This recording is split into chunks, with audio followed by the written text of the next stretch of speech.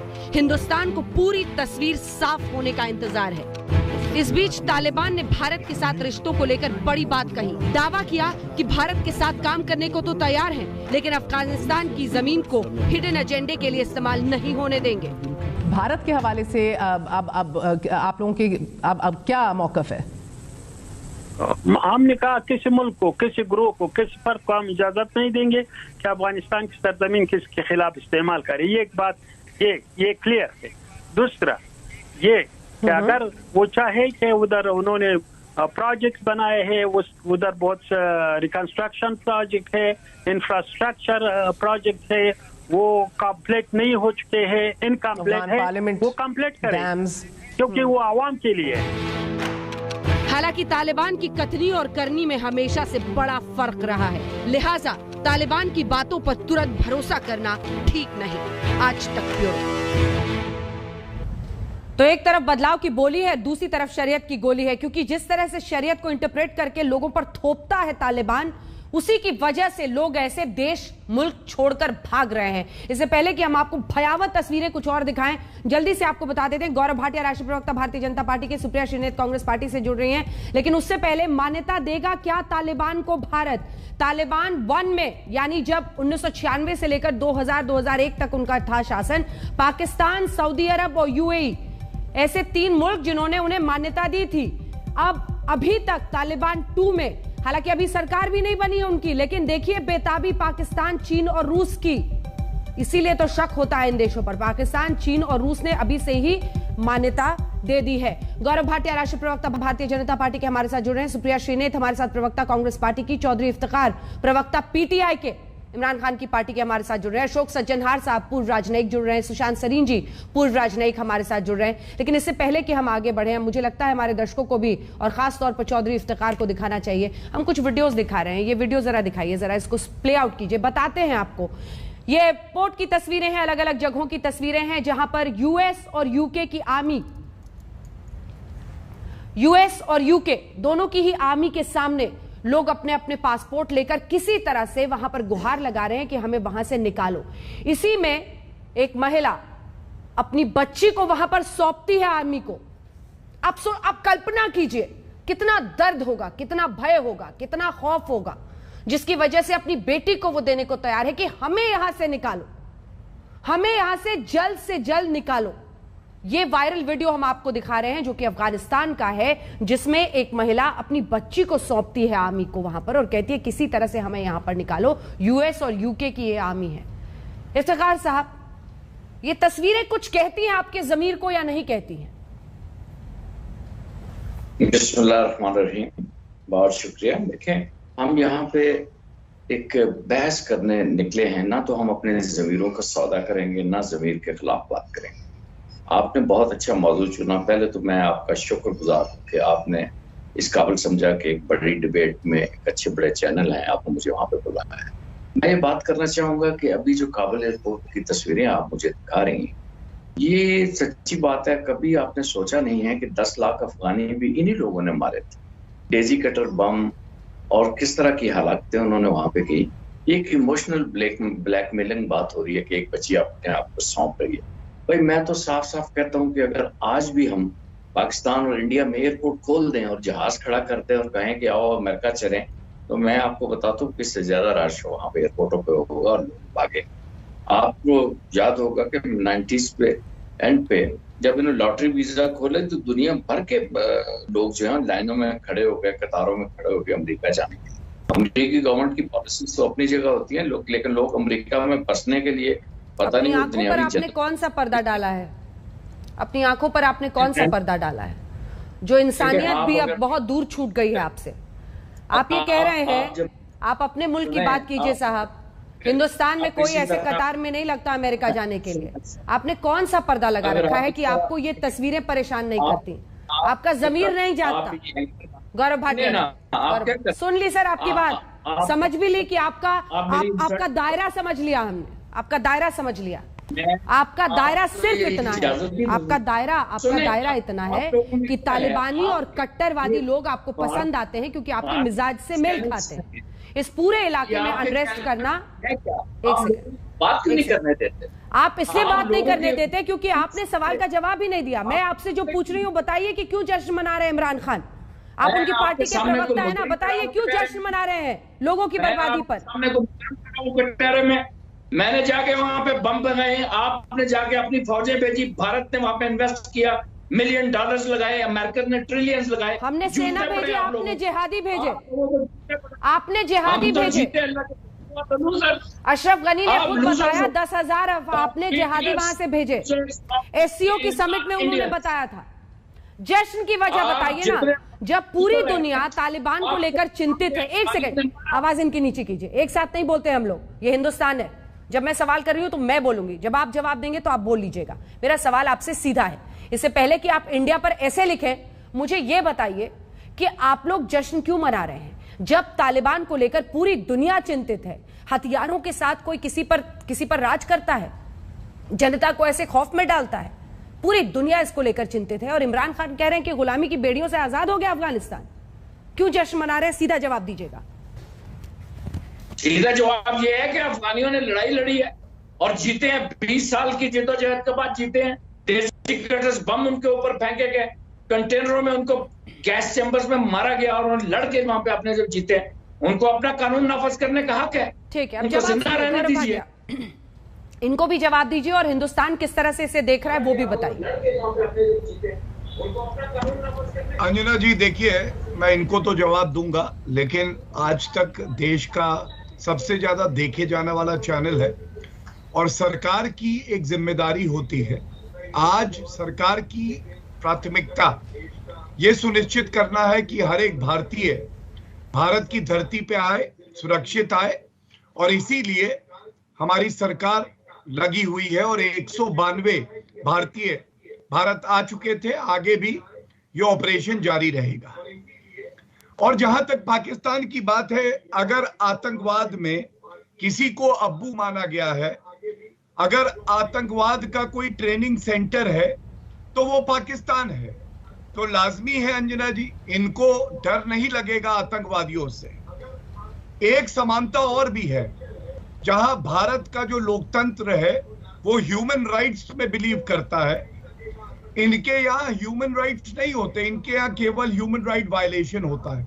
और इनकी याददाश्त को तरोताजा कर दूं, इमरान खान कहते हैं अमेरिका जाके कि 40,000 आतंकवादी पाकिस्तान की भूमि पे हैं, ऑपरेट कर रहे हैं। सोचिए, ऐसे मुल्क के जो नुमाइंदे हैं उनसे हमें चर्चा करनी पड़ती है।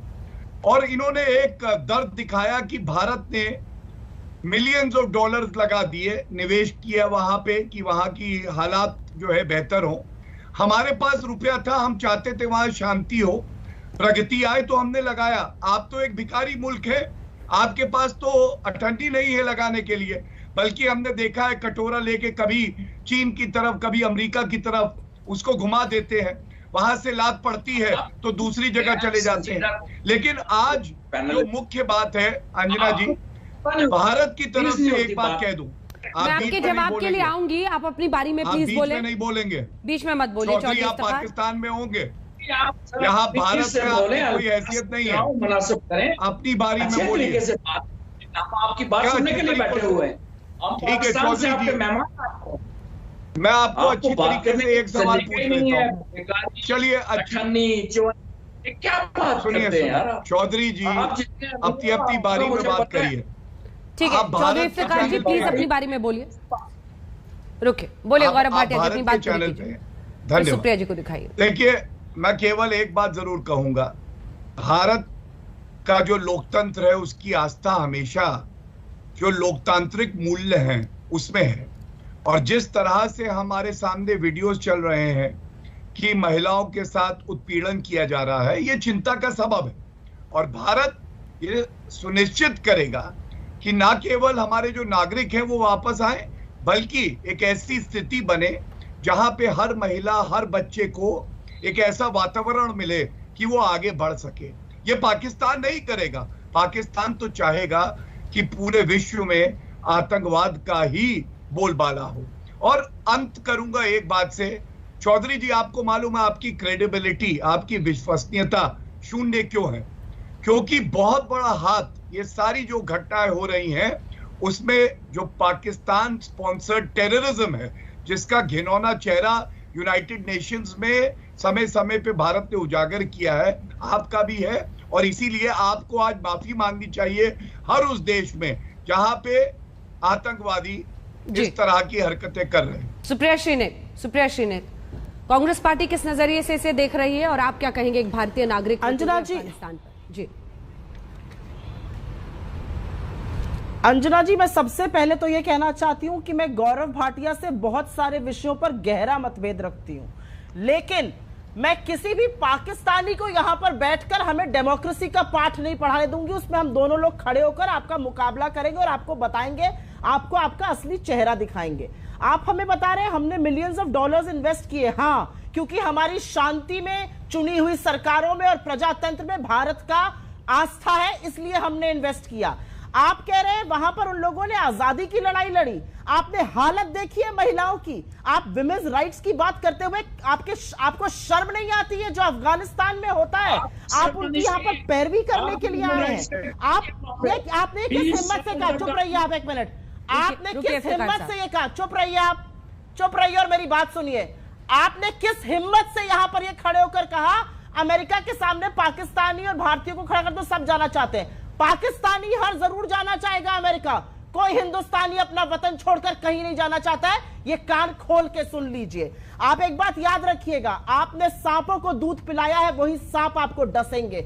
आपने उग्रवाद को जो घिनौना रंग दिया है, वही उग्रवाद आपको खत्म कर रहा है। सबको पता है कि आप चीन के बल पर इठला रहे हैं, उसी के बल पर आप अफगानिस्तान को उकसा रहे हैं। सब जानते हैं कि भारत विरोधी उग्रवादी एक्टिविटीज, चाहे वो जैश ए मोहम्मद हो, चाहे वो लश्कर तैयबा हो, चाहे वो तालिबान हो, वो सब पाकिस्तान की सरजमी से चलता है। आप यहां पर आकर हमें पाठ पढ़ाना बंद करिए। सबसे पहले तो पाकिस्तान के जो प्रवक्ता है उनसे यह कहना चाहती हूं, हिंदुस्तान को पाकिस्तान के साथ जोड़ने की कोशिश भी मत करिएगा नाम लेने में। हमें बड़ा फक्र है हिंदुस्तानी होने पे। आप अमेरिका भागना चाहते होंगे, हम कहीं नहीं भागना चाहते, पहली बात। दूसरी बात अंजना जी, मैं एक भारतीय होने के नाते अपनी सरकार से ये उम्मीद करती हूं कि वो जितनी जल्दी होगा क्लैरिफाई करेगी अपनी पोजीशन अफगानिस्तान पर, तालिबान पर, क्योंकि ये जरूरी है। आज देश को जानना है कि हमारी सरकार की क्या पोजीशन है।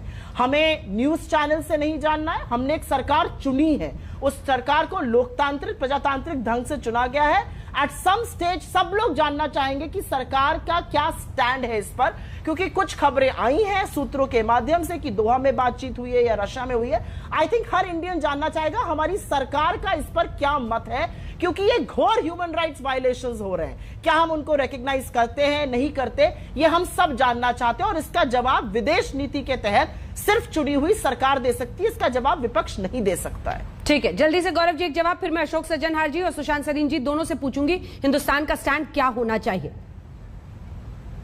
देखिए, सबसे पहले तो भारत कितना मजबूत लोकतंत्र है इसका उदाहरण सुप्रिया जी ने इसी डिबेट में दिया। और उन्होंने एक आदर्श बात कही कि जब कोई बाहरी अराजक तत्व एक चर्चा में शामिल हो जाता है तो भारत का जो सत्तारूढ़ दल है और विपक्ष है वो एकजुट हो जाता है। और अंजना जी, जब भी भारत में सत्तारूढ़ पक्ष और विपक्ष एक हुआ है ना, पाकिस्तान का नक्शा भी बदल गया है। तो ये एक चेतावनी भी उनके लिए है। सुप्रिया जी ने एक बात और पूछी है, मैं ये जरूर कहूंगा कि जो उनकी चिंता है वो चिंता हर नागरिक की है, सरकार की भी है और विपक्ष की भी है। एक एक भारतीय को वापस लाया जाएगा और ये सरकार हो चाहे वो विपक्ष भी हो, वो रुकेगा नहीं जब तक कि हर भारतीय वापस ना आए। जहां तक विदेश नीति की बात है, और मैं समझता हूं कांग्रेस की प्रवक्ता इस बात की नजाकत को समझ पाएंगी, हर चीज का एक सही समय होता है। जो स्थिति अफगानिस्तान में बनी हुई है उस पर क्लोज मॉनिटरिंग सरकार द्वारा की जा रही है और जो देश के हित में होगा और जब आखिरी नागरिक हमारा भारत की धरती पे वापस आ जाएगा, जरूर हमारी विदेश नीति भी बिल्कुल स्पष्टता से हर नागरिक के सामने रख दी जाएगी, क्योंकि ये उसका अधिकार है। लेकिन ये मानेंगी कि अगर उसमें जल्दबाजी करी और उससे जो हमारे भारतीय भाई बहन वहां हैं जो फंसे हुए हैं, उनकी जान को खतरा होता है, तो ये भी उचित नहीं होगा। इसीलिए इस तरह की बातें बड़ी जिम्मेदारी से की जाती हैं, और प्रवक्ता होने के नाते बहुत कुछ कहा जा सकता है, लेकिन आज अवसर नहीं है। आज अपने आप को रोक के वही बात कहें जिससे कि एक बड़ा संदेश देश में भी जाए और जो भारतीय अफगानिस्तान में है उन तक भी जाए। ठीक है, अशोक सज्जनहार साहब, सुशांत सरीन साहब, भारत को ऐसे वक्त पर क्या करना चाहिए? सही स्ट्रैटेजी क्या है जो अभी अब हम देख रहे हैं 15 अगस्त से आज 4 दिन बीत जाने के बाद? अशोक जी देखिए, मैं दो इसमें कहना चाहूंगा, दो बातें कहना चाहूंगा। एक, अगर आप मुझे इजाजत दे तो उन्होंने जो टिप्पणी की थी हमारे पाकिस्तान के जो रिप्रेजेंटेटिव हैं, जो भारत ने मिलियंस ऑफ डॉलर्स वहां भेजे हैं, देखिए भारत ने मिलियंस नहीं भेजे हैं, भारत ने बिलियंस डॉलर भेजे हैं। 3 बिलियन डॉलर भेजे हैं, वहां पर डैम बनाया है जिससे उनको पानी मिल रहा है अफगानिस्तान के लोगों को, जिससे उनको बिजली मिल रही है, जिससे उनकी खेती बाड़ी हो रही है। हमने एक ट्रांसमिशन लाइन बनाई है पुले खुमरी से, जिससे कि काबुल में इलेक्ट्रिसिटी आती है, बिजली आती है। तो देखिए जो हमारा काम है, हमने वहां पर हॉस्पिटल बनाए हैं, क्लिनिक बनाए हैं, स्कूल बनाए हैं, बिलियंस हमने इस्तेमाल किए हैं जो अफगानिस्तान के जो लोग हैं उनकी जिंदगी बेहतर हो। पाकिस्तान ने क्या किया है? पाकिस्तान ने दहशतगर्दों को भेजा है, आतंकियों को भेजा है, वहां पर आतंकियों को अपने यहाँ पनाह दी है, उनको सब कुछ, चाहे वो असला हो, चाहे वेपन, इक्विपमेंट, सभी कुछ दिया है। देखिए भारत ने पूरी दुनिया में जो लोग हैं, जैसे सत्य नडेला दिया है, सुंदर पिचाई दिया है, इंदिरा नूई दी है, इन्होंने क्या दिया है? केवल जहां भी कोई दहशतगर्दी का मामला होता है, आतंकी मामला होता है, उसकी कड़ी पाकिस्तान से जाकर जुड़ जाती है। दूसरा, आपने जो प्रश्न पूछा है मुझसे अंजना जी, जो क्या भारत की नीति होनी चाहिए, विदेश नीति, तो मैं इसमें यह कहना चाहूंगा, तो देखिए 15 तारीख को अशरफ गनी साहब वहां से निकले हैं, 15 तारीख तालिबान वहां पर आया है। तालिबान अभी तक 15, 16, 17, 5 दिन में अपनी सरकार भी नहीं बना पाया है। तो हमें पहले तो ये देखना होगा, इंतजार करना होगा। हमें कोई इतनी जल्दबाजी नहीं है, कोई इतना उतावलापन नहीं है। ये देखना पड़ेगा उनकी सरकार में कौन आता है। देखिए तालिबान भी जिसे कहा जाता ना, एक यूनिफाइड एंटिटी नहीं है, उसमें अलकायदा भी है, उसमें जैश भी है, उसमें लश्कर भी है। ये देखना पड़ेगा उसमें कौन कौन से हैं जो कि हिस्से उसमें लेते हैं, जिनका क्या क्या प्रभाव है। दूसरी बात है, जब तक सरकार आएगी उसके बाद उसकी नीति, देखिए प्रेस कॉन्फ्रेंस नीति नहीं होती है, उनकी अपनी नीति वो बनाएंगे, वो बताएंगे जो मानव अधिकारों का हम कैसे अगर संरक्षण करेंगे, जो महिलाएं हैं उनका कैसे संरक्षण करेंगे, क्या हमारी जमीन और देशों में आतंकी घटनाओं को करने के लिए हमारी इस्तेमाल होगी, क्या ये एक एपिसेंटर ऑफ ग्लोबल टेररिज्म बनेगा, ये सब हमें देखना पड़ेगा। उसके बाद ही हम अपनी नीति करेंगे, जो उनको रिकॉग्नाइज करना है नहीं करना वो दूर की बात है। अभी जो काम है, जो अभी गौरव भाटिया जी ने कहा है, अपने लोगों को वहां से निकालना है, वो जो मेरे ख्याल से बखूबी कर रहे हैं, वापस लाना है, प्रायोरिटी है सुशांत सरीन साहब। लेकिन एक विश्व भर में आवाज उठ रही है, वहां पर महिलाएं ताकत दिखा रही है, हिम्मत दिखा रही है, कुछ तस्वीरें हम भी दिखा सकते हैं कैसे वो विरोध में उतर रही हैं। क्या कोई रोल हो सकता है इंडिया का इस नाजुक वक्त पे?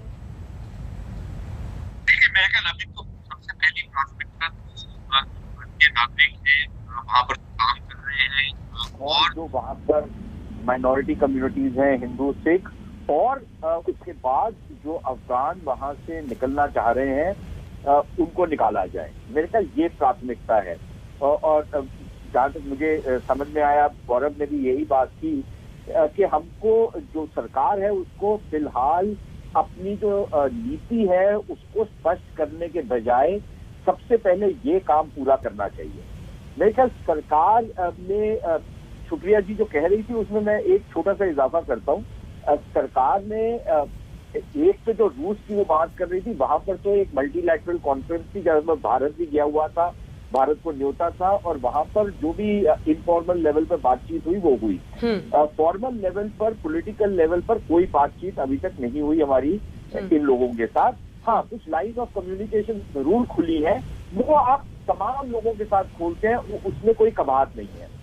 तीसरी चीज ये कि भारत एक बारी ये सारी चीजें हो जाए और जैसे एम्बेसडर साहब भी कह रहे हैं, मेरे ख्याल उसके बाद देखना पड़ेगा तेल क्या है, तेल की धार क्या है, इनकी क्या नीतियां रहेंगी, इनकी सरकार का स्वरूप क्या है, क्या ये अफगान राष्ट्रवादी है या ये पाकिस्तान के पिट्ठू हैं। तमाम मेहमान हमारे साथ बने हुए हैं जिनसे हम चर्चा कर रहे हैं, लेकिन अब सवाल को मैं एक दूसरे सिरे से आगे ले जाना चाहती हूँ।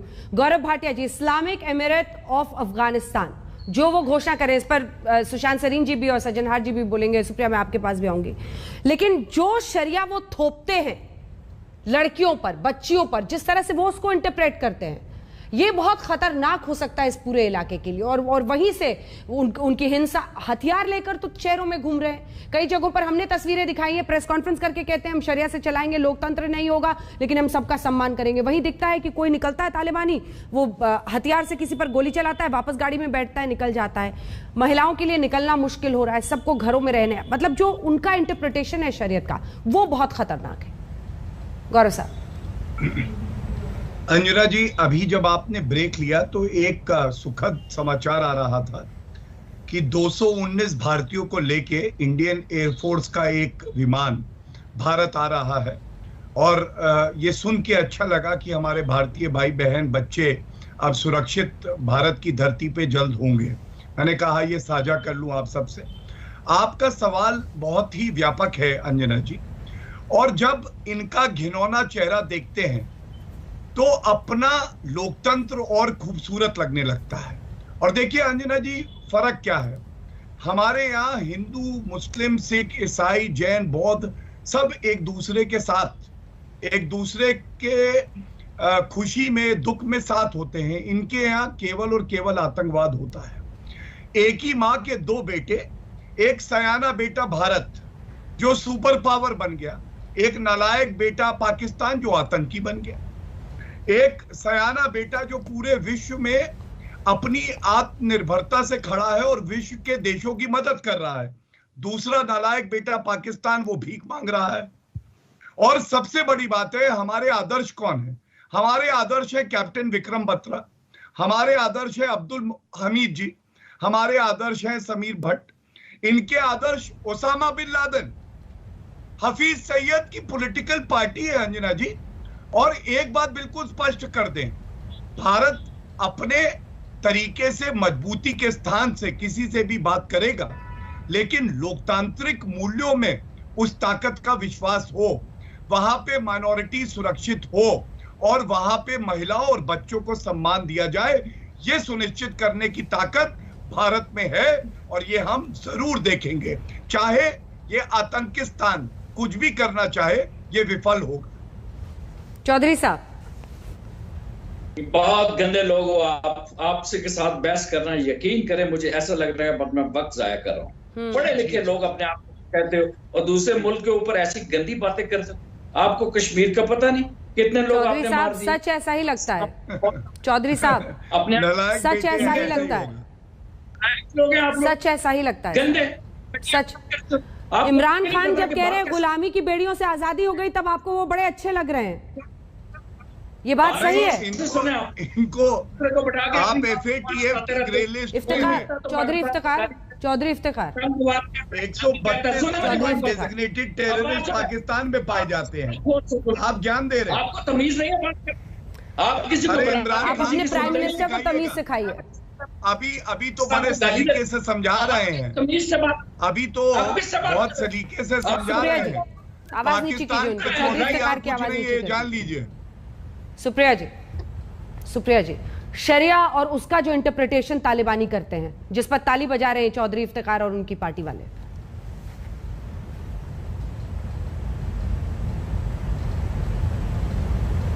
चाहिए कि हिंदुस्तान एक ऐसा देश है जहां पर हम माँ के पैरों में जन्नत और यत्र नार्यस्तु पूज्यन्ते रमन्ते तत्र देवता के अनुसरण करते हैं। तो हमें ये ना बताएं कि पाकिस्तान के प्रधानमंत्री गलत कह रहे हैं या सही कह रहे हैं, उनको शर्म आनी चाहिए। वो लंदन में पढ़कर अंग्रेजी मीडियम से अब कहते हैं कि वो गुलामी की निशानी है। किस तरह की बातें पाकिस्तान करता है, इसीलिए चीन के आगे आज नतमस्तक होकर आप पड़े हुए हैं। और अगर आपको लगता है कि आप चीन के साथ मिलकर हमारे साथ जो कर रहे हैं वो कर में विजयी हो जाइएगा, तो आप बड़े मुगालते में जी रहे हैं चौधरी साहब।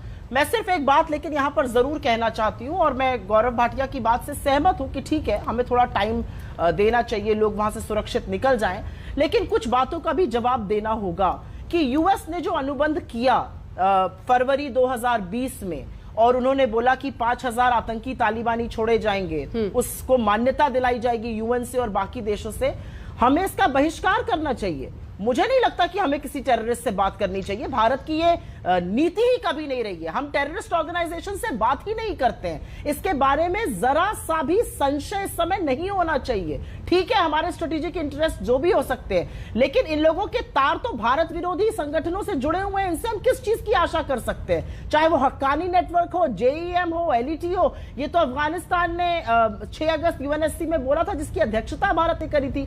तो मुझे ऐसा लगता है कि संशय का कहीं पर भी कोई भी लेश मात्र जगह नहीं हो सकती है। भारत को बताना पड़ेगा कि हमारे इस उग्रवादी संगठनों से, तालिबानियों से कोई भी बातचीत, कोई भी रिश्ता नहीं हो सकता है। हम भले अपने बारे में दुनिया को जो भी बताएं, लेकिन हमें अपने बारे में यह भी बताना पड़ेगा कि हम आतंकियों के साथ नहीं खड़े हैं, किसी भी तरह, किसी भी सूरत में नहीं खड़े हैं। जो आज अफगानिस्तान से पिक्चर्स आ रही हैं, जो तस्वीरें आ रही हैं, जिस तरह से लोग बेमौत मर रहे हैं, ये तालिबान गुड और बैड नहीं है। ये वही तालिबान है जो टेररिस्ट एक्टिविटीज करते हुए आया था, और जरूरी है कि भारत अपना स्टैंड क्लियर करके बोले कि हम ऐसे लोगों से लेश मात्र भी संबंध रखने में यकीन नहीं रखते हैं। हाँ, IC 814 हुआ होगा, हाँ हुआ या नहीं हुआ, इसके बारे में सरकार ने अभी तक कोई जानकारी नहीं दी है, लेकिन जरूरी है कि हमें अपनी पोजीशन क्लियर करनी चाहिए, जिससे कि पाकिस्तान के मन में कोई मुगालता ना रहे। चौधरी साहब जो यहाँ आकर हमको ज्ञान और प्रवचन दे रहे हैं, ऐसे प्रवचन की भारत को जरूरत नहीं है। गौरव जी जवाब दीजिए। धन्यवाद। देखिए, सुप्रिया जी को मैं एक जानकारी जरूर दे दूं, और देखिए आज हमने एक प्रिंसिपल स्टैंड लिया कि हम लोग अपनी इंटरनल जो भी पॉलिटिक्स है वो यहाँ राष्ट्रीय चैनल पे किसी बाहरी के सामने नहीं बात करेंगे। तो उसका मैं सम्मान करते हुए कोई आज तीखा टिप्पणी कांग्रेस पे नहीं करूंगा। लेकिन मैं एक बात जरूर बता दूं कि ये जो फरवरी का आप अनुबंध की बात कर रहे हैं, भारत का स्पष्ट स्टैंड था, इसका विरोध किया भारत ने। भारत ने बिल्कुल स्पष्ट कहा कि हमें ये सुनिश्चित करना है जो नागरिक है अफगानिस्तान में, उनके मूल अधिकारों का कैसे हम जो है प्रोटेक्शन कर सकते हैं। दूसरी बात भारत के स्टैंड की बात है, तो भारत में सत्तारूढ़ भाजपा और विपक्ष में जितनी पार्टियां हैं, मैं और आप सब आएंगे। तो एक बात कह दूं, इतना स्पष्ट स्टैंड होगा सही समय पे कि जिनकी आंखें आतंकवाद से बंद है, जो अंधे हैं, उनकी आंखें भी चौंधिया जाएंगी। इसकी बिल्कुल चिंता मत करिएगा। एक मजबूत प्रधानमंत्री श्री नरेंद्र मोदी जी में भारत के पास है। हमारे पास 130 करोड़ भारतीयों की ताकत है। बिल्कुल स्पष्ट नीति होगी, लेकिन सही समय पे होगी। और पाकिस्तान से जो पीटीआई के प्रवक्ता थे, चूंकि अब उनका रेलेवेंस खत्म हो चुका है, हमने उनको आईना दिखा दिया, उनको अपने बहस से छोड़ दिया है, क्योंकि अब अगले हिस्से में जल्दी जल्दी सब हम लोग ये तय कर पाए कि हिंदुस्तान का क्या स्टैंड होना चाहिए। सज्जनहार साहब, आपके पास आते हुए, क्या जो सुप्रिया कह रही है उसमें दम है? क्या हिंदुस्तान को अभी से रणनीति सी लाइन पर बनानी चाहिए कि हम ऐसे, क्योंकि अभी तक तो उसने कोई प्रमाण नहीं दिया है ना सर, कि वो जो कह रहा है उस पर कोई भरोसा करे, जो ह्यूमन राइट्स का वायलेशन इस तरह से करे, जो इस तरह से शरिया थोपे, जो महिलाओं को, बच्चियों को डराए, लोग खौफ से भाग रहे हैं, उसको इंडल्ज करने की क्या जरूरत है, या फिर स्ट्रेटेजिकली ये करना जरूरी होगा? नहीं, इंडल्ज करने की देखिए कोई आवश्यकता नहीं है, और हम इंडल्ज भी नहीं कर रहे हैं। हमने कोई ऐसे इंडिकेशंस नहीं दिए हैं अंजना जी, जिससे ये बताया जाए जो हम इसको रिकॉग्नाइज करेंगे या इनको मान्यता देंगे या नहीं देंगे। देखिए, सुप्रिया जी ने जो कहा है, एक बात मैं बिल्कुल मानता हूं उनकी, जो गुड तालिबान और बैड तालिबान, इसमें कोई वो अंतर नहीं होता। Taliban is Taliban, Taliban is a terrorist. और मेरे विचार से केवल भारत ही एक ऐसा देश था, जब देखिए 2009-2010 के आसपास जब इसको उड़ाया गया, जो अब वो हमको गुट तालिबान से बात करनी चाहिए उनसे। भारत ही एक देश था, एकमात्र देश था जिसने कहा कोई गुड तालिबान और बैड तालिबान नहीं होता। इसीलिए आपने देखा होगा हमारे साथ जो नॉर्दर्न अलायंस में अंजना जी जो पहले थे, रूस था, ईरान था, उन्होंने सभी से तालिबान से बात करनी शुरू कर दी। भारत एक ऐसा देश है जिसने की बात नहीं की। और आपको यह भी मालूम होगा सुप्रिया जी, जो जब हमारे विदेश मंत्री हैं, उन्होंने बिल्कुल इतने शब्दों में कहा है जो हमने तालिबान से कोई बातचीत नहीं की है। तो मेरे सुशांत सरीन जी, सुशांत सरीन जी। अंजना, मैं इस सवाल पे आने से पहले एक वो पाकिस्तानी जो पता नहीं आपके प्रोग्राम पे अभी है या नहीं, जवाब देना बहुत जरूरी है कि वो कश्मीर की जो बात कर रहे थे, ये इतने बदबूदार आदमी लोग हैं कि कश्मीर में जो कत्लेआम हुआ और जो अफगानिस्तान में आज हो रहा है, उन सब बेगुनाह लोगों का खून ये पाकिस्तानियों के हाथ पे है, पहली बात। दूसरी चीज, जहां तक तालिबान का सवाल है, मेरी जो व्यक्तिगत पोजीशन है वो शायद सुप्रिया जी से भी ज्यादा सख्त है तालिबान को लेकर के, लेकिन कूटनीति और राजनीति में कई बार आपको थोड़ा सा नरम रवैया इसलिए रख। फिर वही तालिबान राज आया है। एक एक दिन नई तस्वीरें, नए वीडियो ये बता रहे हैं कि कैसे लोगों में खौफ है और कैसे सामने कुछ और कह रहा है तालिबान, पीछे कुछ और कर रहा है, गोलियां बरसा। तो एक से एक बड़ी बातें तालिबान कर रहा है, लेकिन उसका सच हर रोज एक्सपोज हो रहा है। और कोई हैरानी की बात नहीं है कि पाक, चीन, रूस वो 3 मुल्क हैं जो अभी से ही तालिबान को वहां पर पहचान दे रहे हैं। एक ब्रेक के लिए हम रुक रहे हैं। भारत का क्या होगा नजरिया, इसी पर थी हमारी ये बहस। देखते रहिए आज तक।